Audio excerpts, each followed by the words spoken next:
से स्टार्ट करते हैं कि साधारण प्रतिज्ञा जो सबसे इम्पोर्टेंट एग्जाम के लिए जो एग्जाम 2026 में जो अपियरिंग स्टूडेंट है वो उसके लिए थोड़ा सा बताना चाहता हूँ कि साधारण प्रतिज्ञा दो समरूप त्रिभुजों के क्षेत्रफलों का अनुपात संगत भुजाओं के वर्गों के अनुपात के बराबर होता है। तो ये चीज संगत भुजा क्षेत्रफल इसका है और इसका क्षेत्रफल का अनुपात होता है। तो हम यहाँ पे लिखते हैं माना कि क्या यहाँ पे लिखेंगे आगे विशेष प्रतिज्ञा। क्या लिखेंगे? विशेष प्रतिज्ञा। क्या विशेष प्रतिज्ञा लिखेंगे? विशेष प्रतिज्ञा में लिखेंगे क्या? पहले साधारण प्रतिज्ञा उसके बाद विशेष प्रतिज्ञा। तो विशेष प्रतिज्ञा में क्या लिखेंगे कि माना कि त्रिभुज एबीसी तथा त्रिभुज DEF समरूप त्रिभुज है। क्या समरूप त्रिभुज है।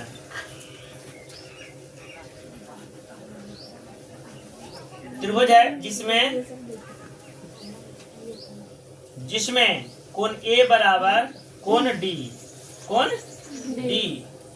कोण B बराबर कोण E और कोण C बराबर कोण F है। अब इसमें लिखना है क्या? सिद्ध करे की। क्या लिखना है? सिद्ध करे की। तो सिद्ध क्या करना है? तो देखो बाबू क्या कर रहा है, दो समरूप त्रिभुजों के क्षेत्रफलों का अनुपात। क्षेत्रफलों का तो एरिया ऑफ त्रिभुज क्या लिखेंगे? एरिया ऑफ त्रिभुज ABC बटा एरिया ऑफ त्रिभुज DEF।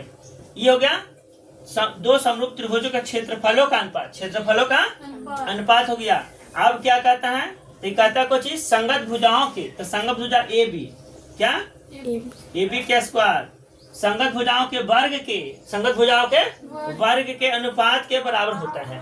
तो अनुपात के बराबर संगत भुजा ले लो। तो AB बटा क्या हो जाएगा DE स्क्वायर बराबर BC के स्क्वायर बटा EF के स्क्वायर बराबर AC बटा AC का square DF square AC square बटा DF स्क्वायर। ये हमको सिद्ध करना है। रचना में क्या देना है? अब इसके बाद रचना आता है। तो रचना में देना है कि A से AM लंब डाला और D से DN लंब डाला। ठीक है। तो यहाँ पे लिखना कैसे है? रचना में लिखना है यहाँ थोड़ा सा कि AM लंब BC तथा DN लंब EF। क्या लिखेंगे? EF पर डाला के मतलब डॉट से हमने खींचा है। डॉट से अब हमने प्रमाण में लिखेंगे। प्रमाण में क्या लिखेंगे? प्रमाण में सिद्ध में हो गया ना? सिद्ध हो गया ना? तो हम इसको थोड़ा सा इसको समीकरण 1 मानते हैं। थोड़ा सा इसको समीकरण 1 मान लो। आगे बढ़ते हैं। तो प्रमाण में क्या लिखेंगे? प्रमाण में लिखेंगे कि त्रिभुज ABC का क्षेत्रफल, त्रिभुज ABC का क्षेत्रफल बराबर 1/2 आधार गुना ऊंचाई होता है ना? आधार गुना ऊंचाई होता है कि नहीं? जानते हो ना त्रिभुज का क्षेत्रफल? हाँ। त्रिभुज का क्षेत्रफल जानते हो ना? हाँ। तो त्रिभुज का क्षेत्रफल आधार गुना ऊंचाई। तो आधार कौन हो जाएगा? ऊंचाई कौन हो जाएगा? 1/2 आधार हो जाएगा BC। क्या हो जाएगा? त्रिभुज ABC में लिखे हैं तो कौन हो जाएगा? BC और ऊंचाई कौन हो जाएगा? A कौन हो जाएगा? मियां हो जाएगा ना? अब इसी प्रकार से त्रिभुज DEF में करेंगे। क्या करेंगे? DEF का क्षेत्रफल। तो क्या करेंगे? 1/2 आधार गुना ऊंचाई। तो आधार कौन हो जाएगा? BC नहीं EF ना? हाँ EF और गुना पर ऊंचाई कौन हो जाएगा? DN। समझ में आ रहा है? समझ आ रहा है कि नहीं? अब इसको क्या करेंगे? अब इसको हम करेंगे तो यहाँ लिखेंगे एरिया ऑफ त्रिभुज ABC बटा एरिया ऑफ त्रिभुज DEF बराबर 1/2 आधार गुना ऊंचाई हुआ ना, ये हो गया BC बटा AM। क्या हो गया? बटा 1/2 क्या हो जाएगा? CF EF ना, EF DN गुना DN, ये हो जाएगा ना आधार गुना ऊंचाई, हो जाएगा ना। अच्छा चलो, तो समीकरण जो है थोड़ा सा है कि यहाँ पे छूटा है थोड़ा सा, तो यहाँ पे हम कर देते हैं भुजाओं का अनुपात। इसको दो समीकरण की AB बटा BC बराबर BC बटा EF बराबर क्या कर देंगे? AC बटा DF। इस समीकरण क्या करेंगे? दो। समीकरण 1 हो गया, समीकरण 2 हो गया। अब समीकरण हम क्या लेंगे? 3। क्या लेंगे? 3। समझ गए? तो इसे ही काटेंगे तो बचेगा, यहाँ पे 3 लिख दो, BC गुना AM क्या बटा EF गुना DN। समीकरण अब 3 लिख दो, क्या लिखा? 3। अब हम चलते हैं इसमें थोड़ा सा,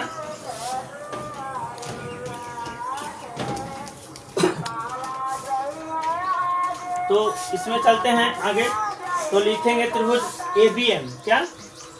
ABM क्या है? ABM तथा त्रिभुज क्या में चलेंगे बताओ? DEN में, DEN में। समझ में आ रहा है? देखो त्रिभुज 2 है, ABC और त्रिभुज DEN में चल रहा है ना। तो अब लिखेंगे क्या? इसमें लिखा गया है कोण BE बराबर कोण E, कोण B बराबर कोण E। समझ गए ना? फिर कौन हो जाएगा? कोण M बराबर कोण N, कोण M बराबर कोण N, कोण M बराबर कोण, समीकरण 1 से, समीकरण 1 से इसको किया गया। तो कोण B बराबर कोण E है, देख तो कोण B बराबर कोण E है ना, तो सब के कोण में संगत कोण जो है बराबर है, तो कोण M बराबर कोण N ना हो सकता है ना, इसलिए कोण M बराबर कोण N लिख सकता है ना, है बराबर 90 डिग्री लिख सकते हैं, या एक समकोण भी लिख सकते हैं, या समकोण भी लिख सकते हैं, या समकोणीय भी लिख सकते हैं। ठीक है, तो एस नहीं, ट्रिपल ए से ना, ए समरूपता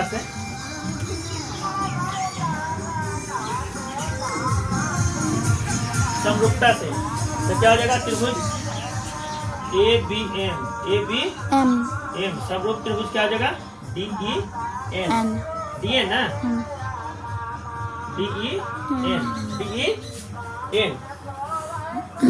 तो संगत भुजा क्या हो जाएगा? अनुपाती, समानुपात में ना। तो AM बटा क्या हो जाएगा? AM बटा DN बराबर AB बटा D।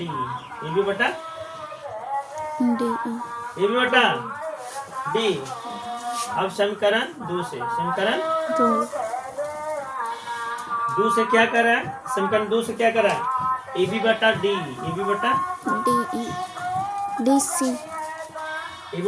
ना,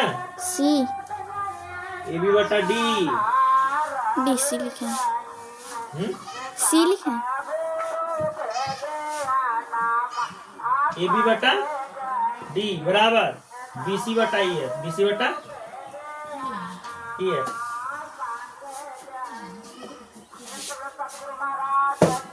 तो देखो यहाँ पे थोड़ा सा ये है कि AM हो गई ना, AM हो गया बटा DN, M बटा DN।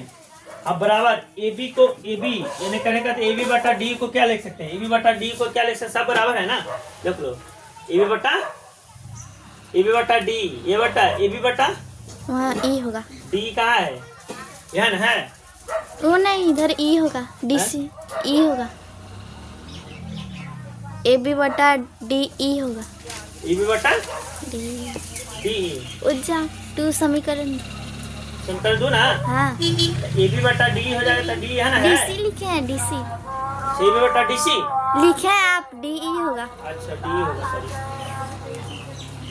ए बी बटा डी। D E. यहाँ पर ए बी बटा डी को क्या लिख सकते हैं? ए बी बटा डी को लिखते हैं बी सी बटा ई एफ लिख सकते हैं। बी सी बटा ई एफ का है ताकि बराबर है, सब बराबर है। देखो ए बी बटा डी को लिख सकते हैं क्या? बी सी बटा ई एफ लिख सकते हैं, बी सी बटा ई एफ, क्योंकि सब बराबर है, लिख सकते हैं। समीकरण 2 से क्या है कि ए बी बटा डी बराबर बी सी बटा ई एफ, बी सी बटा ई एफ समीकरण 2 से लिखे हैं, समीकरण 2 से है ना, समीकरण 2 से बराबर कर देंगे। अच्छा तो क्या करेंगे? समीकरण 2 का मान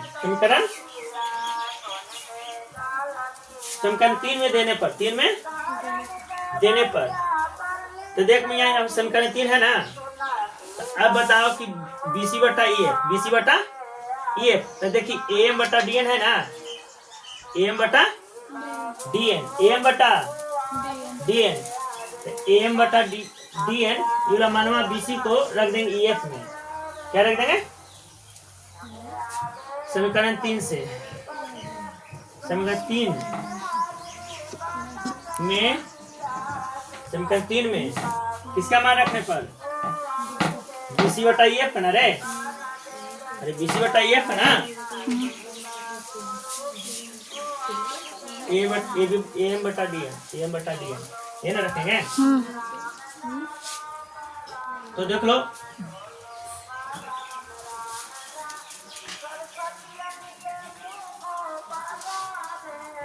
थोड़ा सा ये वाला यहाँ कर दो, ये हो जाएगा यहाँ पे, तो ए एम बटा क्या हो जाएगा? ए एम बटा डी एम बराबर बी सी बटा ई एफ। समीकरण 3 से, समीकरण 3 से, समीकरण 3 से क्या हो जाएगा? तो क्या हो जाएगा? बी सी बटा ई एफ नहीं मियाँ, बी सी बटा ई एफ। अब देखो इसका मान ए एम बटा डी एन है ना, तो ए एम बटा डी एन का मान बी सी यहाँ पर रख देंगे, क्या रख देंगे? बी सी गुना ई एफ रख देंगे ना। अब बताओ कि हो जाएगा बी सी स्क्वायर बटा ई एफ हो जाएगा, ई एफ स्क्वायर हो जाएगा, हो गया ना, है हो गया कि नहीं? तो ये सब लिख सकते हैं, एरिया ऑफ, सब लिख सकते हैं ना, तो area of ABC, area of त्रिभुज एबीसी, क्या? एबीसी बटा एरिया ऑफ त्रिभुज डीईएफ, डीईएफ। तो क्या लिख सकते हैं? यहाँ पे क्या है देखो, यहाँ पे हमने सिद्ध करने में लिखा है कि ए बी स्क्वायर, क्या? ए बी स्क्वायर बटा क्या हो जाएगा? डी स्क्वायर, ये ना बराबर बी सी स्क्वायर बटा ई एफ स्क्वायर बराबर ए सी बटा डी एफ स्क्वायर। ये हो गया समीकरण 2 से, समीकरण 2 से पूरा हो गया, ठीक है, ये सिद्ध हो गया अपना, ठीक है। अब देख लो ये जो है ना एरिया ऑफ त्रिभुज एबीसी, ये सिद्ध करना था यहाँ, ये सिद्ध करना था यहाँ, एरिया ऑफ त्रिभुज एबीसी बटा एरिया ऑफ त्रिभुज डीएफ बराबर ए बी स्क्वायर बटा डी स्क्वायर बराबर बी सी बटा ई एफ स्क्वायर बराबर ए सी स्क्वायर बटा डी एफ स्क्वायर, ठीक है। तो देख लो, अगर नहीं समझ में आता है तो फिर इसको रिप्लाई करेंगे, ठीक है। Thank you so much.